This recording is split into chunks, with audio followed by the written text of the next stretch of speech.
But at this point in time, it is my considered judgment that, like Nolan Ryan, we've got to respond. And I'm just going to be blunt and honest about it. That's just my belief. I think it's important. And I hope we'll get through this. We'll kind of hip check each other. Maybe we can sit down and figure out by the end of this Congress, next Congress, whoever's in charge, we figure out how we're going to play ball going forward and set those rules. And I would say Washington just erupted. And Texas Congressman Chip Roy just dropped one of the most brutally honest speeches we've heard in years. He called out the double standards, the hypocrisy, and reminded Congress that when one side breaks the rules, the other side can't just sit back and take it. This wasn't a speech, it was a warning shot. Stay tuned. Gentleman from Texas recognized. Appreciate the chairman. I do associate myself with the remarks of the gentleman from Kentucky, but also the gentleman from South Carolina, the gentleman from Pennsylvania, the gentlelady, all the remarks that we've been talking about over here. And I appreciate the spirit of the remarks from the gentleman from Colorado.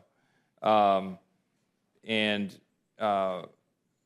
would note that we're here for a very obvious reason.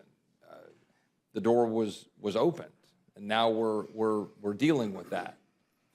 And the door shouldn't have been opened. I'm reminded when I was in the Senate Judiciary Committee in 2005, and Miguel Estrada was being filibustered by the Democrat majority at the time.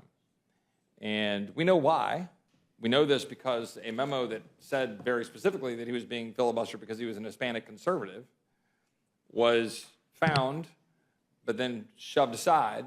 We couldn't talk about it because it was found on a server, and they said, we shouldn't get it. There's a whole lot of backstory on that. But there was a lot of drama around that. There were 7 judges being held up: Priscilla Owen, Janice Rogers Brown, because she's black. That was all happening. We just sweep that aside. And you fast forward, and Bill Frist was being pressured to deploy the nuclear option. I remember being part of all those conversations, the Senate lawyer and the Judiciary Committee. Bill Frist decided not to deploy the nuclear option. In 2013, Harry Reid did deploy the nuclear option. 2017, then certain things changed at the United States Supreme Court. So now we live in that world. It is what it is. Now here we sit. The door was opened. I just went back and reread my speech on the floor because the gentleman, I hadn't done that yet. I went back and reread my speech on the floor. Not stand by every word of that speech. And in it, I referenced the fact that I had just a few months prior had been in agreement with some of my colleagues on the other side of the aisle with respect to January 6th, which there's disagreements on our side of the aisle on some of that with respect to the votes at the time. And that I'd taken very strong disagreement and sought apology from our colleague on our side of the aisle about some of the remarks that were said, but felt that this was not the right path to go down. I stand by that. So here we sit.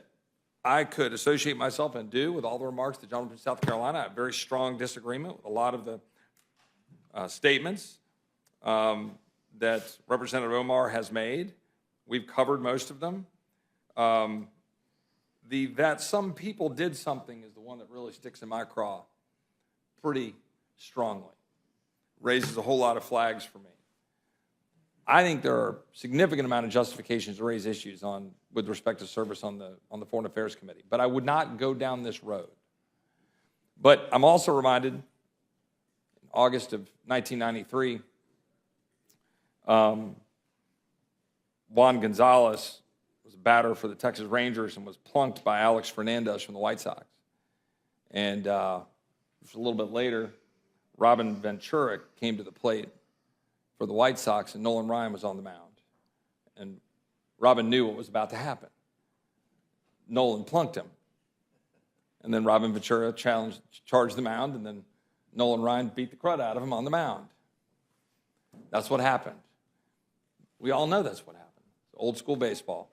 Nolan Ryan defined old school baseball. This is raw politics. That's what this is. When the door is opened, then there's a question, and you have to decide what you're going to do. We're not going to unilaterally disarm. Just not going to do it. I'm tired of that. It just is what it is. Guys took a shot at someone on our team, about statements I disagreed with and took very much to task.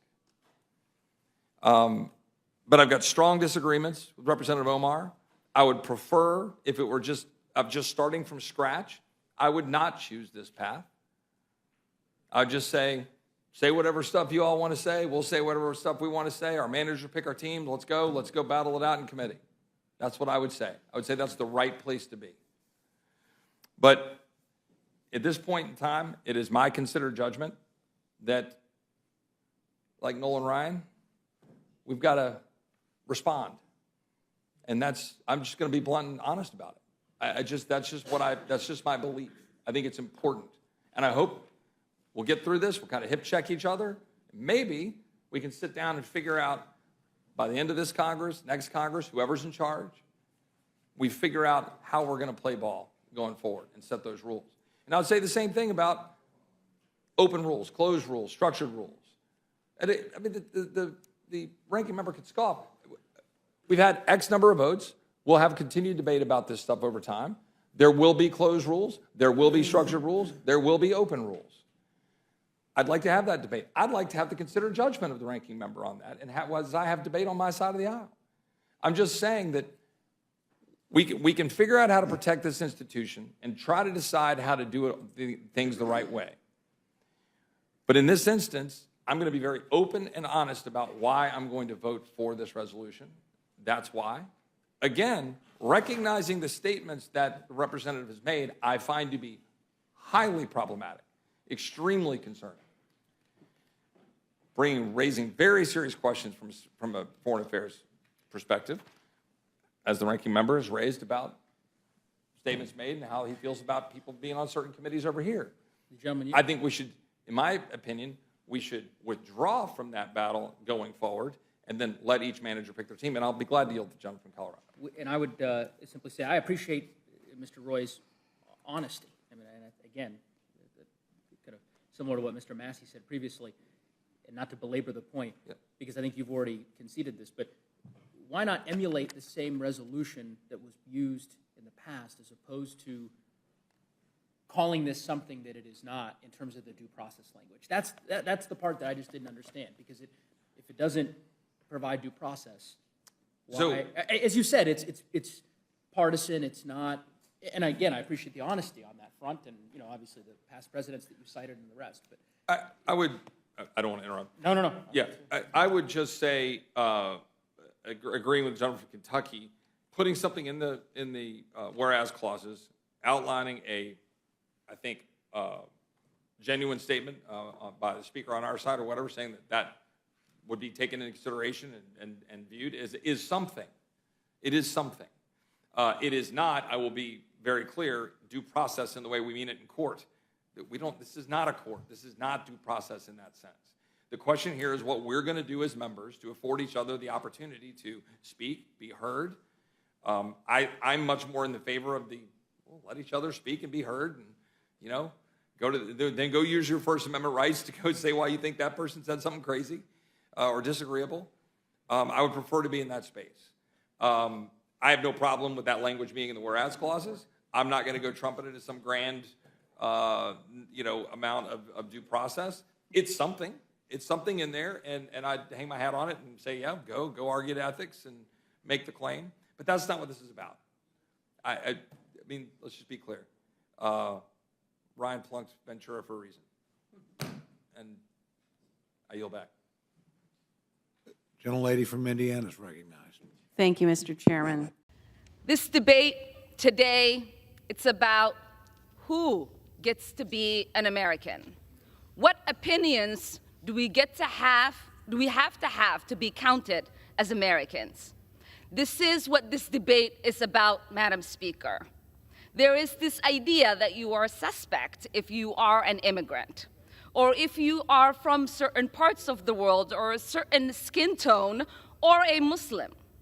It is no accident that members of the Republican Party accused the first Black president, Barack Obama, of being a secret Muslim. It is no accident that former President Donald Trump led a birther movement that falsely claimed he was born in Kenya. Because to them, falsely labeling the first and only president of the United States of America a Muslim and African immigrant somehow made him less American. Well, I am Muslim. I am an immigrant, and interestingly, from Africa. Is anyone surprised that I am being targeted? Is anyone surprised that I am somehow deemed unworthy to speak about American foreign policy? Or that they see me as a powerful voice that needs to be silenced? Frankly, it is expected, because when you push power, power pushes back. Representation matters. Continuing to expand our ideas of who is American and who can partake in the American experiment is a good thing.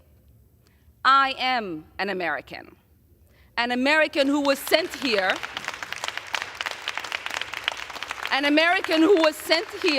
by her constituents to represent them in Congress, a refugee who survived the horrors of a civil war, someone who spent her childhood in a refugee camp, someone who knows what it means to have a shot at a better life here in the United States, and someone who believes in the American dream and the American possibility and the promise and the ability to participate. Welcome back to the channel, the home of truth, courage, and patriotism.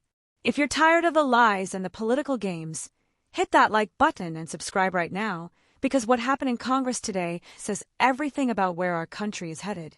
Congressman Chip Roy of Texas didn't come to play. He came to tell Washington what every American is already thinking: enough is enough. He opened by backing up his Republican colleagues, reminding everyone that this entire fight didn't start today. It started when Democrats changed the rules years ago. They broke precedent, they played hardball, and now they don't like the taste of their own medicine. Roy brought up 2005, when Democrats filibustered Miguel Estrada, a Hispanic conservative judge, not because he wasn't qualified, but because his values didn't fit their agenda. They blocked Priscilla Owen, Janice Rogers Brown, and others, all for politics. Roy said it straight. The hypocrisy was buried, the truth ignored, and the pattern continued. Then came the nuclear option in 2013, when Democrats decided they no longer needed the filibuster for their nominees. That move changed everything, and Republicans simply played by the new rules Democrats created. That's the door Roy says was opened, and now they're all living with the consequences. When it came to Ilhan Omar, Roy didn't hold back. He called her past comments about 9/11, some people did something, deeply offensive and unacceptable for anyone sitting on the Foreign Affairs Committee. He said those words alone should raise serious questions about her judgment and fitness for the role. But here's what makes Roy's speech different. He admitted he doesn't like this road. He said plainly that, if it were up to him, this wouldn't be how things are handled. But he's not willing to let Republicans sit on their hands while the other side weaponizes procedure and outrage. He said, "We're not going to unilaterally disarm." Then, in true Texas fashion, Roy told a story that lit up the room: the 1993 baseball brawl between Nolan Ryan and Robin Ventura. Ryan hit Ventura, Ventura charged the mound, and Ryan took him down. Roy said that's what this is, old-school politics. You get hit, you respond. You don't stand there and hope for fairness from people who've already thrown the first punch. He said this isn't revenge, it's reality. This is raw politics, he said. We're not going to unilaterally disarm. Even with all the fire, Roy ended with honesty. He said Congress needs to figure out new ground rules to bring fairness back to the process. But for now, he's voting to stand up for his side, to make it clear that when you attack one of ours, we're not backing down. Another lawmaker pressed him on due process, and Roy admitted this isn't a courtroom, it's politics. But he insisted every member should still get a fair say, even in the heat of battle. This speech wasn't just about Ilhan Omar. It was about standing up to a system that's been one-sided for too long. It was about reminding Washington that conservatives aren't going to play defense forever. Chip Roy said what millions of Americans feel, If you want fairness, start playing fair. Until then, don't be surprised when we fight back. If you agree that it's time for strength, accountability, and unapologetic truth, hit that subscribe button right now. Let's keep this movement alive, keep the pressure on, and keep shining the light where others try to hide in the dark. This is Illuminate. Stay sharp, stay free, and stay in the fight.